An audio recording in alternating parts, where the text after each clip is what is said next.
Hello everyone. तो MCC की official website पर राउंड 1 के लिए जो रजिस्ट्रेशन है वो स्टार्ट हो गए हैं। अब ये आपको कैसे करने हैं तो इस वीडियो में 1 बाय 1 कंप्लीट स्टेप मैंने यहाँ एक्सप्लेन किए हैं। इसको देखने के बाद ही आपको करना है रजिस्ट्रेशन, जिससे कि आप गलती करने से बचें। तो सबसे पहले आपको करना क्या है, एमसीसी की ऑफिशियल वेबसाइट पर आप चले जाएंगे। जब वहाँ आप जाएंगे तो यूजी मेडिकल पर आपको क्लिक कर लेना है। यूजी मेडिकल पर क्लिक करने के बाद यहाँ कैंडिडेट एक्टिविटी बोर्ड होगा, जहां आपको न्यू रजिस्ट्रेशन 2024 इस तरीके से दिखाई देगा। इस पर आपको क्लिक करना है। जैसे आप इस पर क्लिक करेंगे तो एक नया इंटरफेस आपके सामने आ जाएगा, जहां पर आपका रजिस्टर्ड कैंडिडेट साइन इन का ये ऑप्शन होगा। लेकिन आपको नए फॉर्म भरना है, वापस से न्यू कैंडिडेट के लिए रजिस्ट्रेशन करना है, तो आप नीचे आएंगे और यहाँ पर न्यू कैंडिडेट रजिस्ट्रेशन पर क्लिक करेंगे। यहाँ न्यू कैंडिडेट रजिस्ट्रेशन पर क्लिक करने के बाद कुछ इस तरीके से आपके सामने कुछ इंस्ट्रक्शन आ जाएंगे। ये टर्म एंड कंडीशन आपको अच्छे से पढ़ लेनी है। यहाँ जो इंपॉर्टेंट है आपके लिए वो पासवर्ड क्रिएट करने की ये जो टर्म कंडीशन है वो ये है, जो कि मैं आपको अच्छे से एक्सप्लेन कर दे रहा हूँ। आगे चल के आपको अपना पासवर्ड यहाँ बनाना होगा, जिसमें आपको करना क्या है, तो जो भी पासवर्ड आप यहाँ पर बनाएंगे उसमें याद रखिएगा एक कैपिटल अल्फाबेट होना चाहिए, उसके बाद कुछ स्मॉल और कुछ इस तरीके का स्पेशल कैरेक्टर होना चाहिए, कुछ नंबर्स भी वहां पर होने चाहिए। सपोज अगर एमसीसी अपना फॉर्म अगर खुद का भरेगा तो वो कुछ इस तरीके से पासवर्ड बनाएगा, कैपिटल एम स्मॉल सी @ इसके बाद 1 2 3 4। ये जो आपका पासवर्ड है याद रखिएगा वो 8 से 13 कैरेक्टर का होना चाहिए। तो इस तरीके के इंस्ट्रक्शन आपको फॉलो करने हैं। अगर आप बाद में इस पासवर्ड को चेंज करना चाहें तो चेंज भी कर सकते हैं। ये सारी चीजें पढ़ने के बाद आपको यहाँ पर आई एग्री पर क्लिक करना है और आई एग्री पर क्लिक करने के बाद आगे बढ़ जाना है। जैसे आप आई एग्री पर क्लिक करेंगे न्यू इंटरफेस आपके सामने आएगा, जहां पर न्यू कैंडिडेट रजिस्ट्रेशन यहाँ ऊपर पढ़ लीजिएगा। अब यहाँ पर कुछ चीजें आपको पर्सनल डिटेल यहाँ पर डालनी है, लेकिन उससे पहले यहाँ कुछ 2 पॉइंट लिखे हुए हैं। पहला पॉइंट आपको बता रहा है कि आपको यहाँ पर अपना roll number, name, mother name, ये सारी चीजें आपको भरनी है। दूसरा यहाँ पर बता रहा है कि आपको यहाँ पर अपना मोबाइल नंबर और ईमेल आईडी का वेरिफिकेशन भी कराना होगा। अब ये ईमेल आईडी, मोबाइल नंबर आपको यहाँ पर फिल नहीं करना है। ये वही ईमेल आईडी, मोबाइल नंबर होंगे जो आपने एनटीए के फॉर्म में भरे थे, यानी कि नीट फॉर्म भरते समय जो इस्तेमाल किए थे। ठीक है, तो यहाँ पर आपको अपना रोल नंबर डाल देना है, यहाँ आपका एप्लीकेशन नंबर आ जाएगा, यहाँ आपका कैंडिडेट का नेम, यहाँ मदर का नेम, अपनी डीओ भी डालेंगे। सही होनी चाहिए सारी चीज़ें, और उसके बाद ये सिक्योरिटी पिन यहाँ डालकर फाइनल जो सबमिट है इस पर सबमिट पर क्लिक करेंगे। मैं आपको दिखा देता हूँ, हमने ये कैंडिडेट की सारी डिटेल ऑलरेडी यहाँ पर भर दी है और उसको फिल करने के बाद यहाँ पर अपना ये जो सिक्योरिटी पिन है डालकर यहाँ सबमिट पर क्लिक किया। क्लिक करने के बाद जब आगे बढ़ेंगे तो यहाँ पर जो पर्सनल डिटेल आपने फिल की है वो आ जाएंगी। आपका नीट का roll number, application number, candidate का नेम, मदर का नेम, डीओबी, ये मोबाइल नंबर और ईमेल एड्रेस आपने नहीं फिल किया था, ये इसने उठा लिया है वहीं आपके नीट फॉर्म से। अभी यहाँ पर आपको ये वेरीफाई कराना है, तो उससे पहले आपको क्या करना पड़ेगा, अपना एक पासवर्ड बनाना पड़ेगा। तो यहाँ पासवर्ड जैसा कि मैंने बताया था उस तरीके से आपको पासवर्ड यहाँ फिल करना है।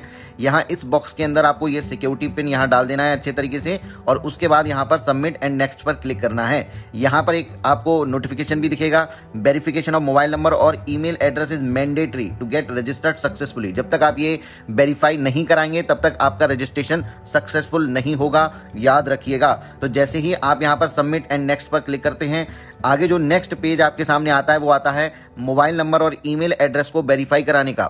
याद रखिएगा यहाँ पर आप किसी एक को वेरीफाई कराकर भी आगे बढ़ सकते हैं, वरना आपको दोनों को ही यहाँ पर वेरीफाई कराना होता है। हमारे केस में हमने मोबाइल नंबर और ईमेल आईडी दोनों को ही वेरीफाई कराया है। अब ये वेरीफाई कैसे कराएंगे आप, जो मोबाइल नंबर आपका है, जो ईमेल आईडी आपका है, उस पर ओटीपी जाएगा, उस ओटीपी को आपको यहाँ डाल देना है। ध्यान रखिएगा मोबाइल नंबर वाला ओटीपी मोबाइल नंबर वाले बॉक्स में ही आपको डालना है, ईमेल वाला ईमेल वाले बॉक्स में डालना चाहिए।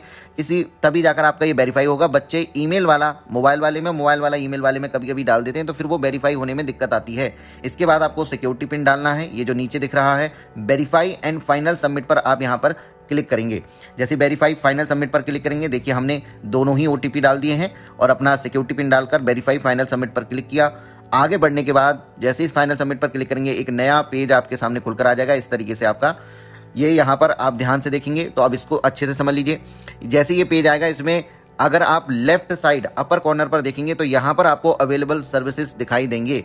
अब यहाँ पर आपको वो सारे स्टेप दिखाई देंगे जो आगे चल के आपको पूरे करने हैं। अभी आपको क्या करना है, आपने अभी बस ऑथेंटिकेशन फॉर्म को अपना फाइनल जो है वो भरा है। इसके बाद अभी एप्लीकेशन फॉर्म आपने नहीं भरा, अभी आपको एप्लीकेशन फॉर्म भरना है, क्वालिफिकेशन डिटेल आपको अपनी भरनी है, अप्लाई फॉर सेक्शन करना है, कॉन्टैक्ट डिटेल, और इसके बाद फिर प्रीव्यू करके आपको फाइनल सबमिट करना है। तो ये सारे स्टेप आपको अभी फॉलो करने होंगे। तो अभी जो अब आपने किया है इस समय पर, वो आपने ऑथेंटिकेशन फॉर्म यहाँ पर फिल किया है।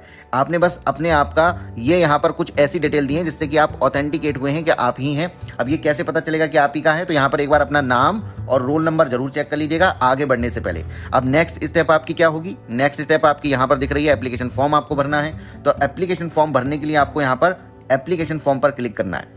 जब आप एप्लीकेशन फॉर्म पर क्लिक करेंगे, एक चीज मैं और आपको बता दूं, देखिए ऑथेंटिकेशन फॉर्म जो हमने भरा है वही कंप्लीट दिखा रहा है, बाकी सारी चीजें यहाँ पर ये इतनी सारी स्टेप हैं जो इनकम्प्लीट दिखा रहा है। तो अब आगे बढ़ने के लिए अगेन फिर से बता रहा हूं, एप्लीकेशन फॉर्म पर आपको क्लिक करना है। एप्लीकेशन फॉर्म पर क्लिक करेंगे तो नया पेज एप्लीकेशन फॉर्म देखिए यहाँ पर लिखा हुआ है, ये खुलकर आपके सामने आ जाएगा और यहाँ से भी आप इसको वेरीफाई कर सकते हैं कि आप सेकंड स्टेप पर चले गए होंगे। पहले आप जो है ये वाली स्टेप आपने कंप्लीट की थी, अब नेक्स्ट पेज पर आप ये वाली स्टेप कंप्लीट करने जा रहे हैं। अब इसमें एप्लीकेशन फॉर्म में ये जो जेंडर है ये आपका वही नीट फॉर्म से आएगा, नेशनैलिटी और रिलीजन यहाँ पर ये आपके वहीं से आएंगे। डिग्री आप यहाँ पर अपनी चेंज कर सकते हैं। अगर जैसे बहुत सारे बच्चे ओबीसी फिल कर देते हैं या ईडब्ल्यूएस फिल कर देते हैं नीट फॉर्म को भरते समय, लेकिन उस समय पर उनके अगर सर्टिफिकेट ना भी बने हो तब भी काम चल जाता है, लेकिन यहाँ पर अगर आपके सर्टिफिकेट नहीं है तो आगे काम नहीं चलने वाला, तो आप जनरल कैटेगरी में ही आएंगे। इस वजह से यहाँ से अभी अगर आपके पास सर्टिफिकेट है जनरल ईडब्ल्यूएस या ओबीसी वाला तभी आप यहाँ पर वो सिलेक्ट करें, वरना आप जनरल में काउंट होंगे। तो यहाँ से अपनी कैटेगरी को चेंज कर सकते हैं, तो वो चेंज कर लीजिएगा। इसके बाद सब कैटेगरी अगर आपकी कोई है तो वो यहाँ पर आपको फिल करनी है। अदर इन्फॉर्मेशन में आपसे ये पूछेगा क्या आप एएफएमसी के लिए अप्लाई करना चाहते हैं, तो यस और नो आपको करना है। अगर आपने यस किया तब नीचे आपसे पूछेगा क्या आपके पेरेंट यहाँ पर आर्मी में हैं, तो वो भी आप यस या नो यहाँ पर करके सेव एंड नेक्स्ट पर आपको क्लिक कर देना है। जैसे आप सेव एंड नेक्स्ट पर क्लिक करेंगे आगे नेक्स्ट पेज पर आप पहुंच जाएंगे। यहाँ पर देखिएगा अब ये एप्लीकेशन फॉर्म वाला जो डिटेल है वो आपने भर दी है। नेक्स्ट पेज आपके सामने आ गया है क्वालिफिकेशन डिटेल। यहाँ से भी आप देख सकते हैं स्टेप आपकी 2 कंप्लीट हो चुकी हैं। नेक्स्ट क्वालिफिकेशन डिटेल वाले पेज पर आप हैं। अब यहाँ इसको अच्छे से समझिएगा। यहाँ पहला जो आपको ऑप्शन मिलेगा वो क्लास 12th और इक्विवेलेंट डिटेल का मिलेगा। यहाँ आपको अपना क्लास 12th आपने कहाँ से पास किया ये भरना है। सबसे पहले आपको यहाँ 4 ऑप्शन दिखाई देते हैं। पहला आपको जामिया दिखेगा, अगर आपने जामिया से 12th पास किया तो इसको सेलेक्ट कर लीजिए। एनसीटी ऑफ दिल्ली तो ये सेलेक्ट कर लीजिए, अगर एनसीटी ऑफ दिल्ली से आपने पास किया है। एएमयू से अगर आप पास आउट हैं तो इसको सेलेक्ट करिएगा, अगर इनमें से कहीं से नहीं है तो फिर अदर को आपको सेलेक्ट कर लेना है। जैसे आप यहाँ पर ऑप्शन सेलेक्ट करते हैं इधर के ऑप्शन उसी तरीके से आपके बदल जाते हैं। हमारे केस में हमने अदर को सेलेक्ट किया तो अदर स्कूल और स्टेट का नाम आपसे पूछेगा, तो आप यहाँ सिंपल स्टेट का नाम डाल सकते हैं। इसके बाद आपसे पासिंग स्टेटस पूछेगा कि पास है या फेल है, जाहिर सी बात है पास होंगे तो वो आपको यहाँ पर कर देना है। किस ईयर में आपने पास किया था ये आपको करना है। रोल नंबर क्या है ये आपको यहाँ पर डाल देना है। अब पासिंग स्टेट क्या था डाल देना है। इसके बाद अपनी स्कूल का नेम एंड एड्रेस और यहाँ पिन कोड डाल देना है। तो ये बहुत छोटी सी चीजें हैं, आप अच्छे से इसको बहुत ध्यान से करिएगा। हैं बहुत छोटी चीजें लेकिन बहुत ज्यादा जरूरी हैं। इसके बाद आपका यहाँ पर सब्जेक्ट वाइज मार्क्स आपको डालने हैं, फिजिक्स केमिस्ट्री एंड बायोलॉजी। यहाँ पर हर सब्जेक्ट की पासिंग स्टेटस को सिलेक्ट करना है। यहाँ मार्क्स मैक्सिमम मार्क्स कितने थे और आपने कितने ऑब्टेन किए हैं वो आपको डाल देने हैं। अच्छे तरीके से चेक करने के बाद यहाँ सेव एंड नेक्स्ट पर आपको क्लिक कर देना है। जैसे सेव एंड नेक्स्ट पर क्लिक करेंगे आप नेक्स्ट जो पेज है उस पर पहुंच जाएंगे। अब यहाँ पर देखिए आप इधर देखते हुए चलिएगा कितनी स्टेप आपके पूरे हो गए। आपने ऑथेंटिकेशन कर दिया एप्लीकेशन फॉर्म और अभी आपने क्वालिफिकेशन डिटेल अपनी भरी है। अब नेक्स्ट जो है वो आपका है अप्लाई फॉर सेक्शन। ये आपके लिए इंपॉर्टेंट है समझना, यहाँ अच्छे से जरा समझिएगा। अब यहाँ पर आपको वो सेक्शन सेलेक्ट करनी है जिसके लिए आपको काउंसलिंग करानी है। जैसे कि अगर आपको गवर्नमेंट MBBS BDS सीटों पर काउंसलिंग करानी है तो आपको यहाँ पर ऑल इंडिया कोटा 15% को तो सेलेक्ट करना ही है। इसके साथ साथ अगर आपको एम्स, BHU, AMU, जिपमर इन सब की ओपन सीट्स पर अगर आपको काउंसलिंग करानी है इनमें तो आपको यहाँ पर इस पर क्लिक करना है। इसके साथ साथ अगर आपने वहाँ पर जहाँ आपसे 12th वाली पूछा जा रहा था वहाँ अगर आपने AMU सेलेक्ट किया होता या NCT ऑफ दिल्ली सेलेक्ट किया होता तो आपको और भी ऑप्शंस यहाँ पर दिखाई देते, क्योंकि यहाँ पर उनके जो इंटरनल कोटा हैं या उनकी और जो सीटें होती हैं वो भी सीटें यहाँ पर अवेलेबल होती हैं, वो ऑप्शन अवेलेबल होते हैं, तो वो भी आपको सेलेक्ट करना होता अगर आप उनके काउंसलिंग कराना चाहते हैं। तो फिलहाल हमने अदर सेलेक्ट किया तो अदर में ये सारी चीज़ें यहाँ पर आ रही हैं। तो अब यहाँ पर आपको मेरे हिसाब से हर बच्चे को ये 2 ऑप्शन तो सेलेक्ट करने ही करने हैं। इसके बाद आपकी इच्छा है, अगर आप BSc नर्सिंग के लिए काउंसलिंग कराना चाहते हैं तो इस पर सेलेक्ट कर दीजिएगा, नहीं तो अगर जैसे डीम्ड यूनिवर्सिटी की काउंसलिंग कराना चाहते हैं तो इस पर भी सिलेक्ट आपको करना ही करना है। ठीक है, अगर AFMC के लिए तो आप पहले ही यहाँ पर टिक कर चुके हैं, वैसे ये यहाँ पर पूरी तरीके से शो नहीं हो रहा है। अगर आपने वहाँ टिक नहीं किया होता तो ये यहाँ पर भी शो होता है। ठीक है, तो इसके लिए भी आपको यहाँ पर करना है। तो कहने का मतलब ये है जिस भी कॉलेज के लिए आप अप्लाई कर रहे हैं, जिस तरीके के कॉलेजों के लिए अप्लाई कर रहे हैं वो आपको अच्छे तरीके से यहाँ पर सेलेक्ट कर लेना है। उसके बाद एक चीज़ और ध्यान रखें, जैसे जैसे आप इन चीज़ों को सेलेक्ट करेंगे वैसे वैसे आपकी यहाँ पर फीस की जो डिटेल है वो भी यहाँ पर शो होने लगेगी। जैसे हमारे केस में ये जो बच्चा है वो ओबीसी का है, तो ओबीसी के केस में आपकी रजिस्ट्रेशन फीस 500 रुपये है और सिक्योरिटी मनी गवर्नमेंट कॉलेज के लिए 5000 है। तो टोटल जो फीस यहाँ पर दिख रही है वो आपको 5500 रुपये यहाँ पर दिखेगी। वहीं अगर आप जनरल कैटेगरी से हैं तो 1000 रुपये आपकी रजिस्ट्रेशन फीस और 10,000 आपकी सिक्योरिटी मनी लगेगी गवर्नमेंट कॉलेज के लिए। डीम्ड के लिए तो हर किसी बच्चे के लिए सेम होती है, 2 लाख रुपये सिक्योरिटी मनी, 5000 रुपये आपके लगते हैं रजिस्ट्रेशन चार्जेस, ये सबके लिए सेम है। अगर आप डीम्ड और गवर्नमेंट दोनों के लिए अप्लाई कर रहे हैं तो आपको टोटल 2,05,000 रुपये यहाँ पर सबमिट करेंगे, दोनों के लिए अप्लाई कर सकते हैं। तो कहने का मतलब ये कैटेगरी बेस्ड होता है और किस तरीके के कॉलेज की काउंसलिंग आप करा रहे हैं इस पर भी डिपेंड करता है। तो ये फीस हमारे केस में इतनी आ रही है, तो हमने ये सारी चीज़ें यहाँ पर चेक कर ली हैं। इसके बाद हम क्या करेंगे, यहाँ पर सेव एंड नेक्स्ट पर क्लिक करेंगे। अच्छे तरीके से चेक करने के बाद, बहुत बारीकी से आपको चेक करना है, तभी आपको आगे बढ़ना है। चलिए आगे देख लेते हैं। ये सारी चीज़ें करने के बाद आपका देखिए अप्लाई फॉर सेक्शन भी यहाँ पर कंप्लीट हो चुका है और अब हम आ चुके हैं अपने नेक्स्ट पेज जो कि है कॉन्टैक्ट डिटेल। अब यहाँ पर आपको अपनी कॉन्टैक्ट डिटेल डालनी है।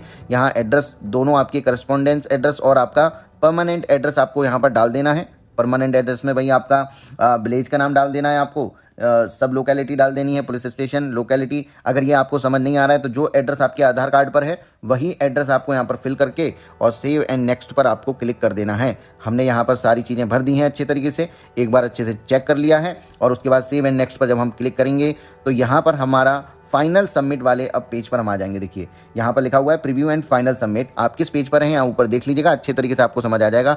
अब जो भी चीज़ें आपने यहाँ पर भरी हैं वो सारी चीज़ें आपके सामने आ जाएंगी। एप्लीकेशन फॉर्म, रैंक क्या है, सब कैटेगरी, अदर आपका इन्फॉर्मेशन, क्वालिफिकेशन डिटेल, सारी चीज़ें आपके सामने यहाँ पर आ जाती हैं। हर चीज़ को बारीकी से 1 बाय 1 अच्छे से चेक कर लीजिएगा। अगर कहीं भी कोई भी गड़बड़ आपको दिखती है तो यहाँ फाइनल सबमिट करने से पहले आपके पास प्रीवियस पे जाने का ऑप्शन होता है। तो आपको करना क्या है, यहाँ प्रीवियस पर आपको क्लिक करना है, पीछे चले जाएंगे, अच्छे से उनको जो भी करेक्शन करने हैं वो कर लीजिएगा, क्योंकि ये बार बार आपको करेक्शन का मौका इसमें नहीं मिलेगा, बस यही है। तो कम से कम 2 बार 3 बार अपना अच्छे से वेरीफाई करने के बाद ही यहाँ पर आपको क्लिक करना है। जब यहाँ टिक करेंगे तो ये ऑप्शन आपका यहाँ पर ब्लू हो जाएगा और इस पर आप सेव एंड फाइनल सबमिट पर क्लिक करके आगे बढ़ जाएंगे। फिलहाल हमारी सारी चीज़ें यहाँ पर सही हैं तो हम यहाँ पर आगे बढ़ जाते हैं। जैसे आप आगे बढ़ेंगे एक नया इंटरफेस आपके सामने आ जाएगा। अब कैसे पता चलेगा कि आपका फॉर्म जो है वो कंप्लीट हो चुका है, तो यहाँ पर देखिए पहले जो अवेलेबल सर्विसेज थी वहाँ पर आपका एप्लीकेशन फॉर्म वो सारी चीज़ें दिखा रहा था, लेकिन अब यहाँ पर आपको पे रजिस्ट्रेशन फीस दिखा रहा है। इसका मतलब हमारा फॉर्म जो है वो फाइनल सबमिट हो चुका है। जो एक्शन आपके लिए अवेलेबल होंगे वही एक्शन आपको यहाँ पर शो होंगे, वही आपको दिखाएगा। पहले एप्लीकेशन फॉर्म दिखा रहा था, अब ये रजिस्ट्रेशन फीस आपको दिखा रहा है। अब यहाँ पर ध्यान रखिएगा, एक इंपॉर्टेंट मैसेज भी आपको यहाँ पर शो हो रहा होगा, उसमें लिखा हुआ है without registration fees payment choice filling is not allowed. तो याद रखिएगा रजिस्ट्रेशन फीस आपको पे करना बहुत ज़्यादा जरूरी है, तो मैं वो भी आपको दिखा देता हूँ। तो आपको यहाँ रजिस्ट्रेशन फीस पर क्लिक करना है। जैसे आप यहाँ पर क्लिक करेंगे तो आप आगे बढ़ जाएंगे, यहाँ पेमेंट वाले पेज पर आ जाएंगे। अब यहाँ पेमेंट वाले पेज यहाँ पर दिख रहा होगा, देखिए फी पेमेंट, आपकी कितनी फीस है वो आपको यहाँ पर दिखाई देगा। आपको यहाँ ऑनलाइन पेमेंट मोड पर क्लिक करना है, आई एग्री पर क्लिक करना है और प्रोसीड पर यहाँ पर आगे बढ़ जाना है। फिर उसके बाद नेक्स्ट पेज कुछ इस तरीके का आपके सामने आएगा, जहाँ पर आपका नाम होगा, आपका नीट का यूजी रोल नंबर होगा, कितनी फीस है और डेट ऑफ बर्थ क्या है वो होगा। यहाँ से आपको पेमेंट जो प्रोवाइडर है उसको सिलेक्ट करना है। हमने हमारे केस में HDFC को सिलेक्ट किया है, आप भी इसी को करिएगा, पेमेंट आसानी से हो जाता है। तो प्रोसीड फॉर पेमेंट पर आपको यहाँ क्लिक करना है। इसके बाद आप आगे इस तरीके के इंटरफेस पर आ जाएंगे। यहाँ से आप अपना जो पेमेंट का मेथड है वो सिलेक्ट कर सकते हैं, credit card, debit card, net banking, UPI। Credit card से अगर आप पेमेंट कर रहे हैं, वैसे तो अवॉइड करिएगा कि क्रेडिट कार्ड से पेमेंट ना करें, क्योंकि उसी अकाउंट में वापस आता है और आने में बहुत ज़्यादा समय लग जाता है। तो क्रेडिट कार्ड से अगर आप करेंगे तो बिल तो पे करना ही पड़ेगा उसका, आपको वापस से क्रेडिट कार्ड में आएगा तो यहाँ प्रॉब्लम हो सकती है। तो आप डेबिट कार्ड, नेट बैंकिंग और UPI, रिकमेंडेड है कि UPI से करिए, बहुत आसानी से हो जाता है पेमेंट। हाँ, लिमिट भी अगर आप 2 लाख रुपए कर रहे हैं तो वो लिमिट भी आपकी होनी चाहिए। तो डेबिट कार्ड, नेट बैंकिंग और UPI इनमें से ही करिएगा। क्रेडिट कार्ड को जितना अवॉइड कर सकते हैं उतना अवॉइड करिए। हमने UPI सेलेक्ट किया है तो हमने सारी चीज़ें डालकर यहाँ मेक पेमेंट पर क्लिक किया और इस तरीके से मेक पेमेंट के बाद आपका नेक्स्ट ये सारी चीज़ें इस तरीके से पेमेंट प्रोसेस हुआ और पेमेंट जो ट्रांजैक्शन है वो कंप्लीट होने के बाद इस तरीके से हमारे सामने कस्टमर ID, ट्रांजैक्शन नंबर और ये सारी चीज़ें हमारे पास आ गई। ठीक है, गो बैक पर भी आप जो है your transaction has been completed successfully, ये जरूर मैसेज आप देख लीजिएगा। इसके बाद गो बैक पर आप क्लिक करेंगे और गो बैक पर क्लिक करने के बाद वापस से यहाँ पर आ जाएंगे। तो अब देखिए यहाँ पर इंपॉर्टेंट मैसेज में आपको क्या शो हो रहा है, चॉइस फिलिंग की डेट और वो सारी चीज़ें कि आपका ये कब से अवेलेबल होगी वो सारी चीज़ें। और अवेलेबल सर्विसेज में आप देखिए यहाँ पर अब फीस का ऑप्शन नहीं आ रहा है, तो इसका मतलब हमारी फीस जो है वो कंफर्म पेमेंट उसका हो चुका है और हम आगे की प्रोसेस के लिए तैयार हैं। आप अगर देखना चाहते हैं तो फी पेमेंट डिटेल पर यहाँ क्लिक करके अपना सारी चीज़ें देख भी सकते हैं। हमने यहाँ पर फी पेमेंट डिटेल पर क्लिक किया तो हमारे सामने यहाँ पर रजिस्ट्रेशन फीस, ट्रांजैक्शन नंबर, कितना अमाउंट पे किया है और क्या क्या है सारी चीज़ें वो आ गई यहाँ पर। तो फी रिसिप्ट भी आप जो है यहाँ से डाउनलोड करके रख सकते हैं। अब यहाँ पर जरा देखिएगा, यहाँ मोबाइल नंबर और ईमेल आईडी भी वेरीफाइड आपका आ रहा है, ये भी आपको यहाँ पर देखना है। अब इसके बाद सीधा आपको चॉइस फिलिंग करनी है। तो ये रजिस्ट्रेशन की जो प्रोसेस है वो आपकी अब कंप्लीट हो चुकी है। इसके बाद